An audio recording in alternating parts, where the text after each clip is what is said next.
ભચાઉ સામખિયાળી વચ્ચે આવેલા નમસ્કાર જૈન દેરાસરમાંથી અજાણ્યા તસ્કરોએ જૈન મંદિરમાં પ્રવેશ કરીને ભગવાનની મૂર્તિ પરથી સોના ચાંદીના મુગટ, કુંડળ, હાર અને દાનપેટી તોડીને રોકડ રકમની ચોરી કરી હતી।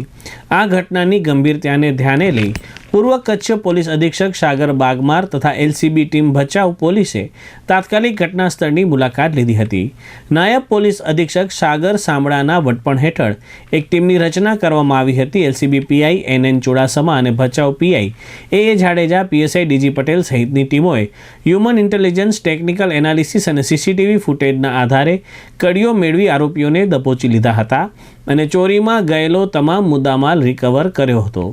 તેરા તુચકો અર્પણ અંતર્ગત આજે જૈન મંદિર ખાતે એસપી સાગર બાગમારની અધ્યક્ષતામાં તીર્થના ટ્રસ્ટીગણ ચંદુભાઈ સાવલા તથા જૈન આગેવાનો જયસુખભાઈ સામખિયારી શ્રીવાસ્તવ, જૈન સમાજના આગેવાનો તથા પોલીસ અધિકારીઓ હાજરીમાં રિકવર કરાયેલા તમામ ઘરેણાં, જેમાં રૂપિયા 1,10,000ના મૂલ્યના સોના ચાંદીના 3 મુગટ અને રૂપિયા 10,000ની કિંમતના કાનના 6 કુંડળ પરત સોંપવામાં આવ્યા હતા।